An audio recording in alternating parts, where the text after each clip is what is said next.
नमस्कार दोस्तों, भक्ति गंगा सागर में आपका स्वागत है। श्री कृष्ण ने बुद्धिमान व्यक्ति की पहचान बताई है। श्री कृष्ण अनुसार सबसे समझदार और स्थिर बुद्धि वाला व्यक्ति वही है जो सफलता मिलने पर अहंकार में नहीं आता और विफलता मिलने पर गम में नहीं डूब जाता।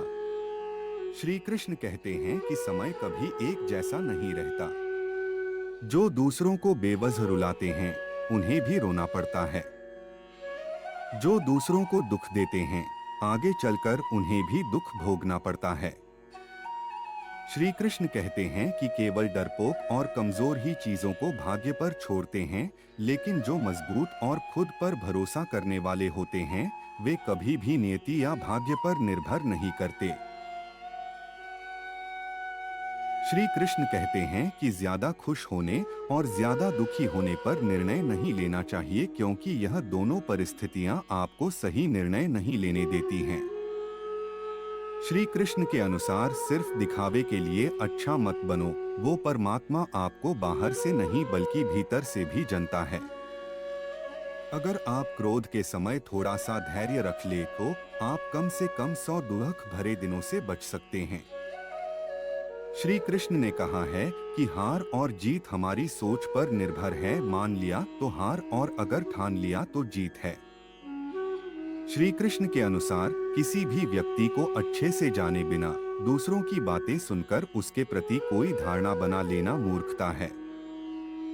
श्री कृष्ण ने कर्मयोग, भक्ति योग और ज्ञान योग को ही कल्याण का प्रमुख साधन बताया है। कर्म के प्रवाह से संबंध का टूट जाना ही जीवन का लक्ष्य है और यह लक्ष्य उपर्युक्त तीनों मार्गों से प्राप्त हो सकता है। श्री कृष्ण कहते हैं कि यदि किसी काम को करने में डर लगे तो याद रखना यह संकेत है कि आपका काम वाकई में बहादुरी से भरा हुआ है। गीता के अनुसार नेत्र केवल हमें दृष्टि प्रदान करते हैं, परंतु हम कब किस में क्या देखते हैं, ये हमारी भावनाओं पर निर्भर करता है। श्री कृष्ण कहते हैं कि मनुष्य को स्वयं को ईश्वर में लीन कर देना चाहिए। ईश्वर के सिवाय मनुष्य का कोई नहीं होता है। इसके साथ ही यह मानकर कर्म करना चाहिए कि वह भी किसी का नहीं है। भोग से मिलने वाला सुख क्षणिक होता है, जबकि त्याग में स्थायी आनंद मिलता है। श्री कृष्ण कहते हैं कि सत्संग ईश्वर की कृपा से मिलता है, परंतु कुसंगति में भी मनुष्य अपने कर्मों से पड़ता है।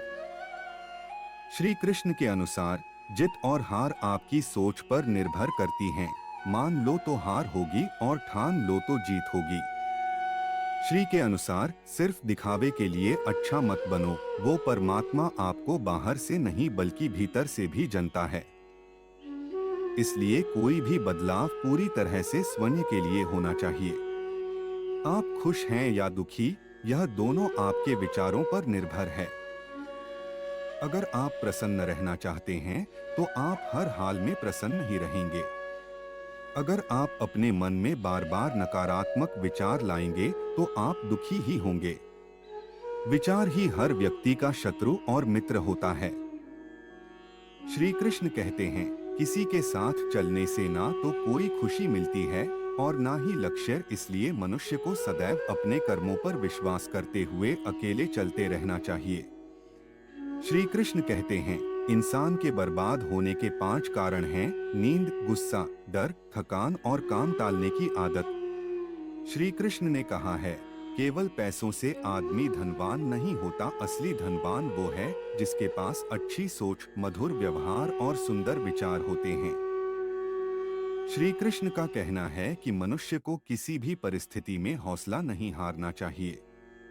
जब तक आपकी सोच और विचार अच्छे नहीं हो जाते, तब तक आपके अच्छे दिन नहीं आते हैं। श्री कृष्ण कहते हैं, ज्यादा खुश या फिर ज्यादा दुखी होने पर निर्णय नहीं लेना चाहिए, क्योंकि यह दोनों परिस्थितियां आपको सही निर्णय नहीं लेने देती हैं। यदि तुम्हारे अंदर खुद को बदलने की ताकत नहीं है, तो तुम्हारा कोई अधिकार नहीं कि तुम भगवान या भाग्य को दोष दो। श्री कृष्ण कहते हैं कि इस धरती पर कर्मों की चपेट से न तो कोई बचा है और न ही बचेगा। जिसने जैसा किया है उसे वैसा भरना ही होगा। आज नहीं तो कल उसके कर्म उसके सामने जरूर आएंगे।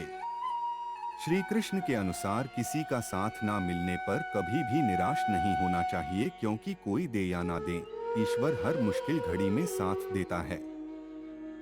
श्री कृष्ण कहते हैं कि जब अत्याचारों को मुस्कुराकर सहा जाता है तो उस इंसान का बदला भगवान स्वयं लेते हैं। इसलिए किसी भी परिस्थिति में मुस्कुराना नहीं छोड़ना चाहिए। श्री कृष्ण कहते हैं, शरीर नश्वर है पर आत्मा अमर है। यह तथ्य जानने पर भी व्यक्ति अपने इस नश्वर शरीर पर घमंड करता है, जो कि बेकार है। शरीर पर घमंड करने की बजाय मनुष्य को सत्य स्वीकार करना चाहिए। आप खुश हैं या दुखी, यह दोनों आपके विचारों पर निर्भर है। अगर आप प्रसन्न रहना चाहते हैं तो आप हर हाल में प्रसन्न ही रहेंगे। अगर आप नकारात्मक विचार लाते हैं तो आप दुखी ही होंगे। विचार ही हर व्यक्ति का शत्रु और मित्र होता है। श्री कृष्ण कहते हैं कि हाथ पर हाथ रखकर सही समय की प्रतीक्षा करना मूर्खता है। सही समय तभी आएगा जब आप उसे बनाने के लिए प्रयत्न करेंगे। गीता में लिखा है कि केवल डरपोक और कमजोर लोग ही चीजों को भाग्य पर छोड़ते हैं, लेकिन जो मजबूत और खुद पर भरोसा करने वाले होते हैं वे कभी भी नीति या भाग्य पर निर्भर नहीं रहते। श्री कृष्ण का कहना है कि कभी भी जीवन में आने वाली मुश्किलों से घबराना नहीं चाहिए। मुश्किलें केवल बेहतरीन लोगों के हिस्से में आती है, क्योंकि वही लोग उसे बेहतरीन तरीके से अंजाम देने की ताकत रखते हैं। अक्सर व्यक्ति उन चीजों को महत्व नहीं देता है जो उसे आसानी से मिल जाती है। खो देने के बाद ही व्यक्ति को समय, व्यक्ति और संबंध के मूल्य का आभास होता है। श्री कृष्ण कहते हैं कि मनुष्य को कभी भी अहंकार नहीं करना चाहिए। अहंकार मनुष्य से वह सब करवाता है जो उसके लिए सही नहीं है। अंत में यह अहंकार ही उसके विनाश का कारण बनता है। इसलिए जीवन में जितना जल्दी हो सके अपना अहंकार त्याग देना चाहिए। श्री कृष्ण कहते हैं कि किसी भी इंसान का पतन उस समय शुरू हो जाता है जब वो अपनों को गिराने की सलाह गैरों से लेना शुरू कर देता है। श्री कृष्ण के अनुसार सरल व्यक्ति के साथ किया गया छल आपकी बर्बादी के सारे द्वार खोल देता है। चाहे आप कितने भी बड़ी शतरंज के खिलाड़ी क्यों ना हो, लेकिन सरल व्यक्ति के साथ किए गए छल के